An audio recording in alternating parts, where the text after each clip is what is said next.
Creative Magic Club.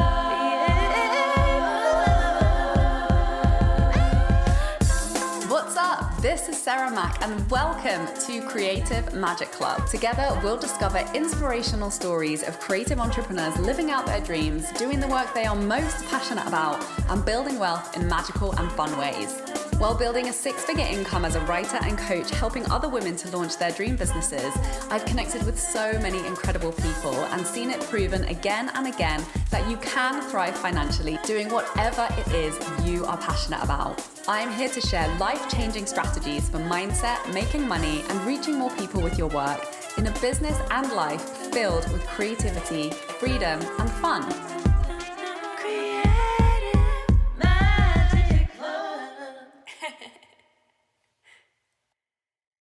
Hi everyone, welcome. I'm so excited to introduce my special guest today. We have with us Meredith Adams, who is the CEO of Cactus Girl Media. She is a messaging expert and brand storyteller.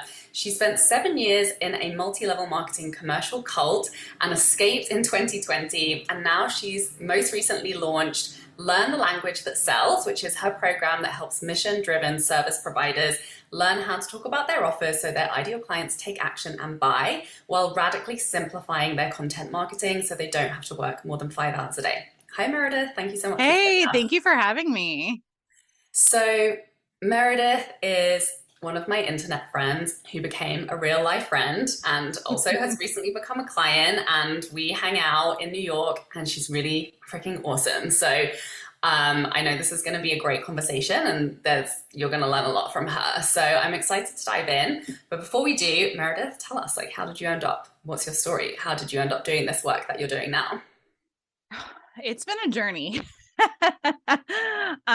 So going back, way back, I moved to New York City from Texas in 2012, and I started that was when I was 26 years old, and that was when I got my start in entrepreneurship. I opened up a company doing food and tasting tours in covering all of the ethnic enclaves all over New York City. So like Brighton Beach is a Ukrainian neighborhood.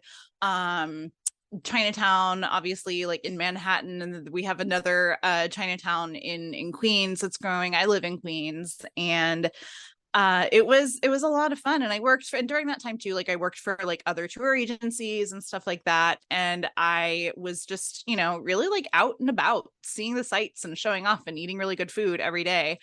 And but it was hard. I was 26. I had no business background whatsoever. I just knew that I did not want to work in an office at all. I had come from working for, I think at that point in my career, in my life, I'd had two kind of major, full-time, post-college jobs. And I hated it. I hated the grind. I'm one of those people, I think they call it a wolf, is your sleeping pattern. And my mind comes alive after 5 p.m.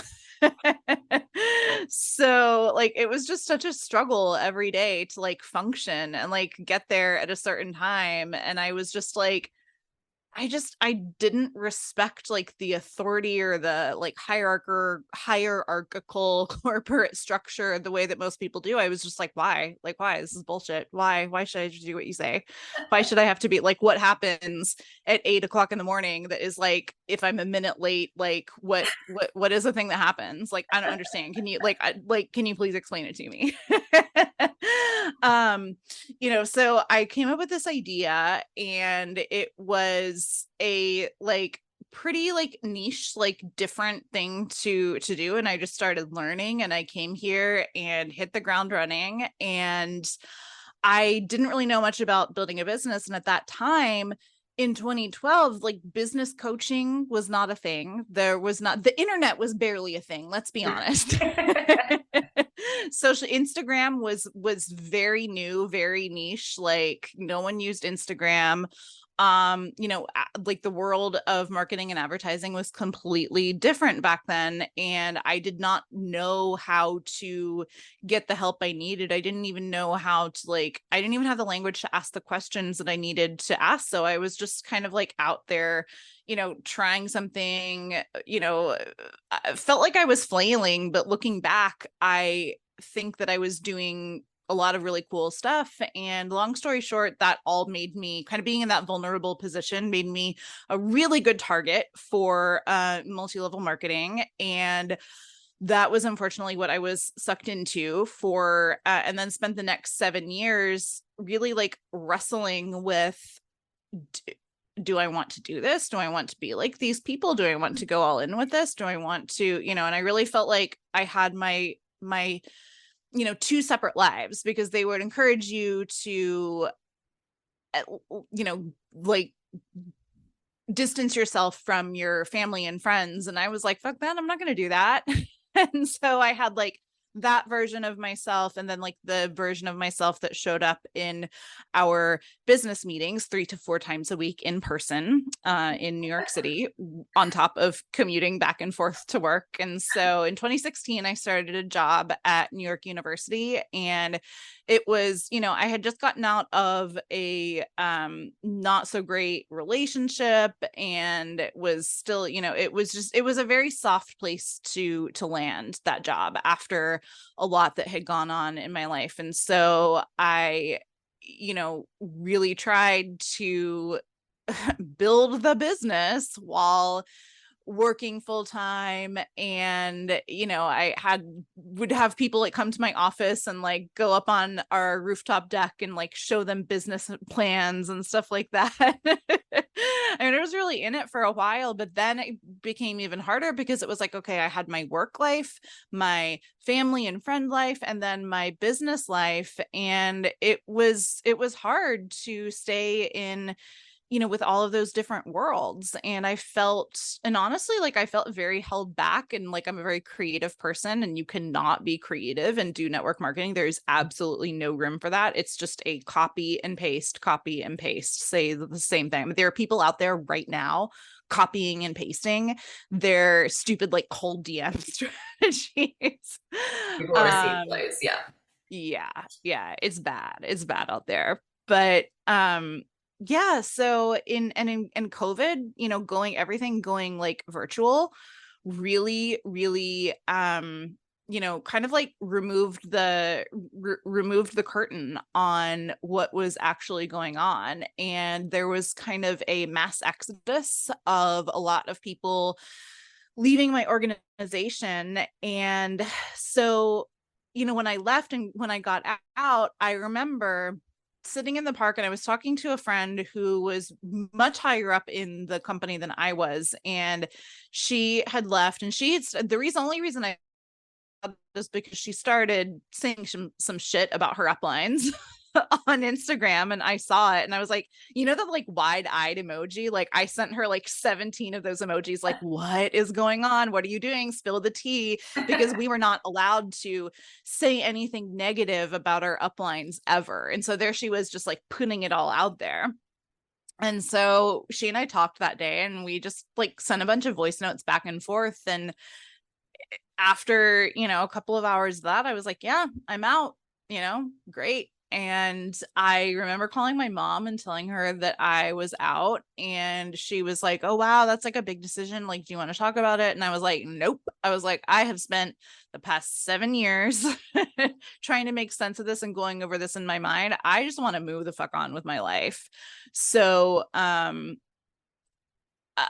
6 months later, the documentary on the Nexium cult came out, which was if you haven't seen it, The Vow on Stars is fantastic. And that was kind of like where my obsession with cults and scams began, and also my real understanding of my own story and what had happened to me, and really like the journey of reclaiming that story, because I was embarrassed as like anyone would, it's a very normal feeling to have after going through something like that. And you know, in the beginning, I leaned into, I have a background, I have a degree in communications. I studied photography in college. I've written like since I was 7 years old was when I became, you know, I decided to be a writer. And so I leaned into those talents, and I had to make extra money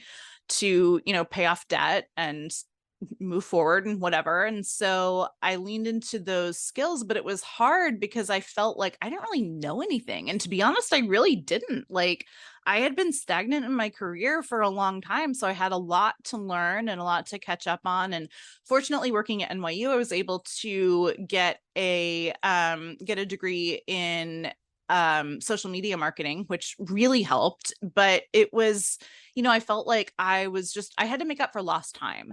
And I definitely did that and then some. But what it really was, like, that key thing that was missing, I think, was my reclaiming my story and what had happened to me and using that as something powerful.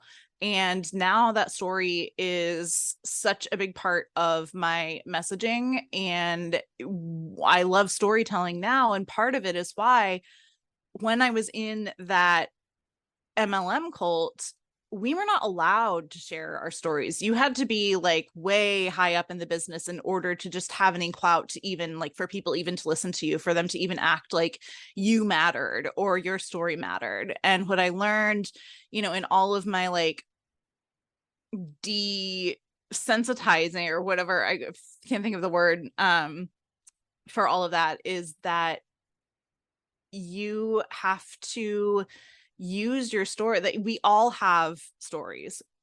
Every single one of us has a story that has value, and these stories matter. And then I started learning about storytelling and marketing, and oh my God, that is the best way to sell a product. There's these really cool statistics. I think it's that, like, if your audience connects with your brand story, people are 55% more likely to buy. And then of that 55%, like 15% are more likely to buy like on the spot, like right then. So it's really cool, and everyone should use their story, I think. Yeah, I love it. It's so, so powerful. This is why, you know, that's always the first question I ask my guests, because when we share who we are, it creates that instant connection and it really sets the context. And you know, Yeah. there's always like a part of your story that other people will see themselves in. You know, like listening to your story about how you just like couldn't handle corporate life gave me a flashback to when I was like trying to move to Vancouver, and then my visa ran out. So I went back to the UK, and I wanted to keep working in film. But I was like, oh, like, you know, basically whatever I could land was a 6-month internship at 20th Century Fox, which like I forced them to pay me at least my train fare, even though they were like, this is outrageous. Like, we never pay our interns. I'm like, you're outrageous. And I just remember like going to sit on the bench in the park in, wherever it was in central London. I would just like cry at lunchtime. And I was just like, what's wrong with me? Like, everyone was just sat behind their computer screens, and I would walk over where my team was to like have a dialogue when I had a question. They would look at me like, why are you not writing this to me in an email? And I was just like, this is just destroying my soul. Oh my God. I get it. Like, some of us just aren't meant to work in offices. And I think also as writers too, right? Like what you said about reclaiming your story, and there's a lot of parts of our life where maybe we hold shame around it because culturally it isn't what we're supposed to be doing, or we didn't tick all the boxes, or everything didn't go perfectly to the plan that whoever else laid out for us. But, you know, when I look back on before I entered my writing phase, it's like, oh yeah, like I wouldn't be able to write in the way that I write if I hadn't lived, if I hadn't experienced like all of these diverse colors. And I think that's very similar as a coach. Like, you know, whenever you start to help people with things, you always start to get the deep lessons in that, or like, you know, get kicked into bigger challenges in that area so you can really master it, so that you have materials to be able to pass on and to teach people. So Absolutely. I love this conversation. Our story is important. And I think it's really important to underscore that message. Like, one thing, I realized that when I left England, because when in England, it's very like pack mentality. You're just surrounded by so many people all the time. It's such a tiny little island.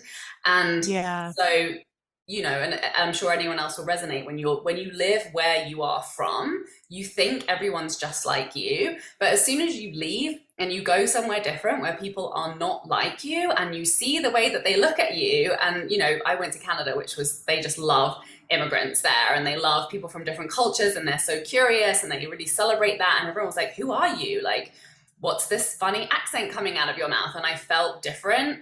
And I realized, like, oh, like, and I was obviously interested in everyone else around me. And I know a lot of people don't feel like that because they feel like they're the same as everyone else. And we're all so different, and we're all so unique, even when we share things that are similar, like you and I help clients in very similar ways, but we're so different. Yeah. I was just talking to another friend. We also, it's like, we want to help women make money in their business. But the way that we do it, and the personality that we bring, and the unique values that we bring, makes us so different that, either our clients are going to be very different, or the clients will want to work with both of us at some time. So it kind of For sure. dissolves that like hierarchical way that we are, and that like competition and dog eat dog, and like you stay in your place and don't like share information with the wrong people and stick to the script, and this whole, like you say, that way that we're kind of like can be indoctrinated into career and money, which I think, women rising in business and exploring new ways of doing things is just completely like rewriting the script on all of those things. So yeah, I would love to know, like, what was that process for you of starting to tap into your story in your business, and the way that you're attracting clients now? The first thing that comes to mind is I had already been sharing so I had this like whole, life change happen in 2020, like obviously right in the middle of COVID. And what I had been doing already was, so going back a little bit before that, prior to COVID, in like the end of 2019, my coworker and I had this, we just both love clothes and like really into fashion, and we had this whole thing going of like, let's see how many days we can go without repeating an outfit. And we just took pictures of each other every day, and the pictures were nothing like, and just posted it in our stories, like just purely for fun, like, nothing gained, nothing, whatever. So then, and the pictures were not great. Like, it was like, standing in front of the desk or whatever, but then they sent me to like work in another building for part of that time. And so I wasn't seeing her. And then I was still doing like the challenge, and I was still like doing the photos, but I had to start like going to the park and like asking random strangers to take pictures and stuff like that. And so, but then I was like, and then people would say, oh, okay, like, sure. Like, yeah, you look so cute. I would love to take your picture. Like, where do you want it? And I'd be like, okay, let me like set up a stage in my mind. So I was, after a while, I thought, you know what, this is really hard. Like, I'm tired of like going up to these random people. And there's always that fear that like, what if they just like run off with your phone? So I invested in a $20 tripod on Amazon for my phone, and I started seeking out different locations like around the city. Like, there's so many photography blogs and stuff that will show you where like, oh, like go to this place and they have like a pink wall with hearts on it or something. And I would be like, okay, pink wall with hearts, what am I going to wear? Let me put something together. And then after work, I'm going to go to this place and take pictures. And so that's what I was doing. And it was amazing. It was an amazing time to be doing shit like that because there was nobody around. The streets were empty. It was quiet. It was eerie how quiet it was. It was fucking fantastic. So, so that's what I had kind of been doing. And so I was like marketing myself without really marketing myself. And it was the girl that got me out of MLM that was like, you should monetize this. Like, I want us to continue to build businesses and achieve wealth and freedom and all of that. And I'm like, well, yeah, no shit. But like, you think I can do that for photography? And she was like, well, you got to start somewhere. Hi loves, I wanted to let you know that I made a special free gift just for you. It's called the Cash Injection Ritual, and it's my 3-step method that you can use to create extra cash sales starting today. I used to suck at making consistent money, and I believed I would never be good at sales because I refused to do anything that feels out of integrity. Then I discovered the powerful mindset shifts I'm about to share with you, and I implemented this cash injection ritual to double my income 3 years in a row, making it to 6 figures in my dream coaching business. Now I'm so effing excited to share this work with you so you can start receiving the money you so deserve.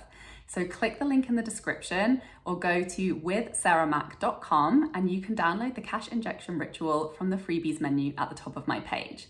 Please remember to share your celebrations with me when the extra sales and cash starts to roll in. Before we get back to the episode, I have something exciting to tell you about. There were a couple of key things that changed everything in my life as an entrepreneur that allowed me to bring in 6 figures while working half as many hours and having more fun than ever before in my business. It was money mindset work around how I was doing business, combined with getting good at sharing strategic sales content online. I know you know that this is your year to start hitting your 10K month income goal and living the life of creative freedom and fulfillment you have been dreaming about. You're ready to be consistently attracting total dream soulmate clients through the creative content you're sharing on social media, and you want to be reaching more people, charging higher rates, and working much less.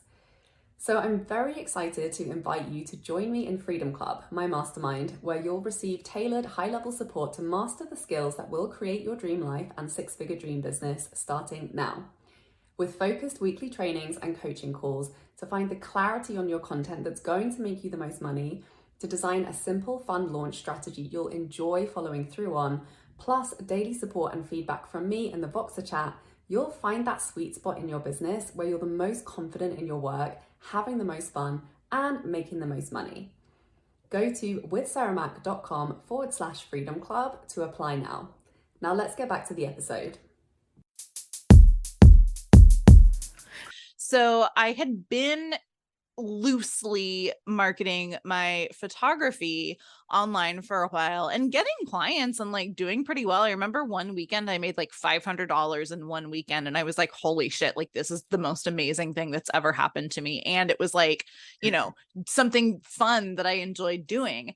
So I think when it came time to share my story, I felt very vulnerable because I'm like, what I was doing so far was working and I was starting to see how I could potentially like create something out of this. Would I ruin all of my credibility if people now find out that like I was in a cult? But I wanted to, what I really wanted to is so that my friend Michelle, who the girl who got me out, she was sharing her story all over, all the time, everywhere. And that was very scary. And there's a lot of scary stuff that can happen with these groups when you start speaking out against them. And she was really brave in doing that. And I had had so many like, you know, teary-eyed conversations with her, like, thank you so much for getting me out. And I felt like, well, I'm like, feel like a shitty person if I am, you know, leaning on her and like telling her how amazing she is and thank you for helping me and stuff if I'm not like actually speaking out against it. And so I remember one day it was a Saturday, I think I was in my living room and I was in my Instagram stories and I was like writing all this dramatic, like, I have something to say and it's not easy for me. And blah blah blah, and many of you might not know this side of me or know that I went through this, but blah blah blah, like I was really like confessing to a crime or something.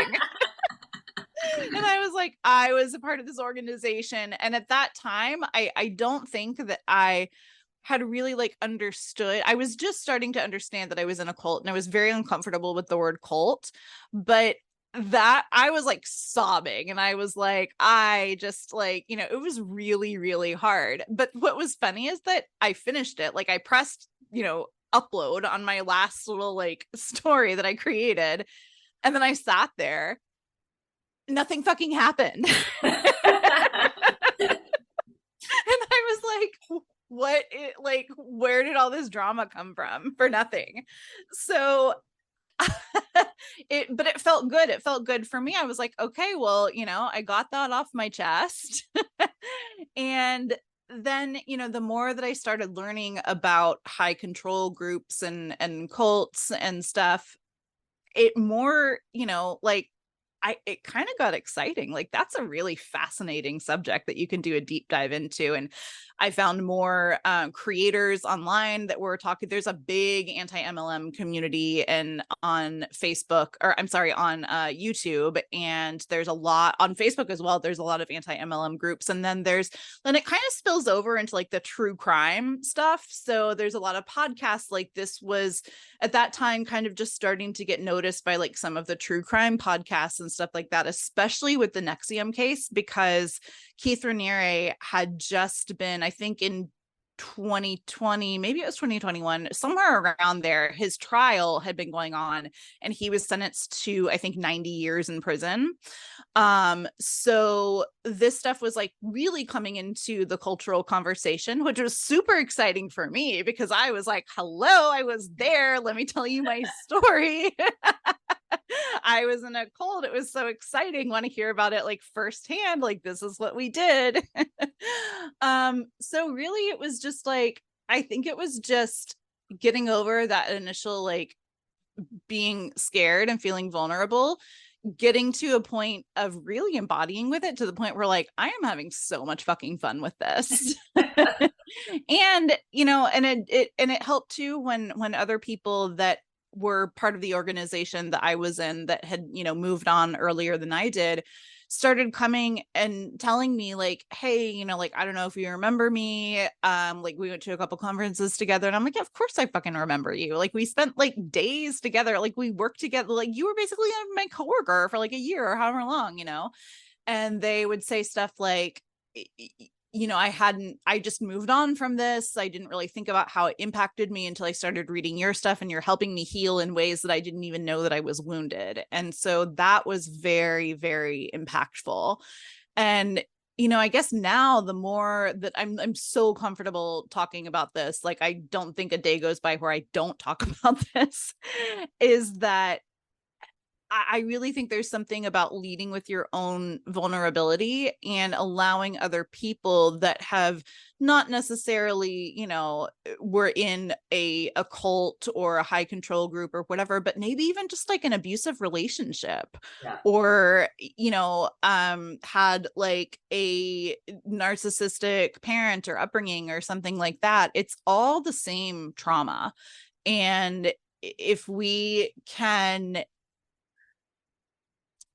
if we can reclaim that and use that as part of our story and part of our success story, I mean, that's like the hero journey that like this country is like fucking founded on. Like, all of those movies that like we watched growing up, it was always about some kind of like underdog person, beating all odds to, win the game or whatever. And that's what everyone loves. Everyone loves those stories. Yeah, I think I talk about cults with my friends all the time. I've had quite a few clients who have had cult-like experiences, and one of my best friends left Jehovah's Witnesses. Yeah, and it's interesting to me because I think it's definitely a hot topic in North America. I feel like I don't know, there's more space for people to just like go in. I know you lived in New York, so it's kind of different, but I know that like cult culture is like, US is a hotbed for that. But and it's and I think like it's like we could talk all day about like, QAnon and like there's so little like people have so little sense of like self and belonging here. They are very quick to jump into a group that accepts them. Right. And that's because the word cult, it's like culture is a cult. And I think, obviously there are cults where like, this is our cult. You come in, we close the doors and you don't tell anyone. Like, you can't sit with us.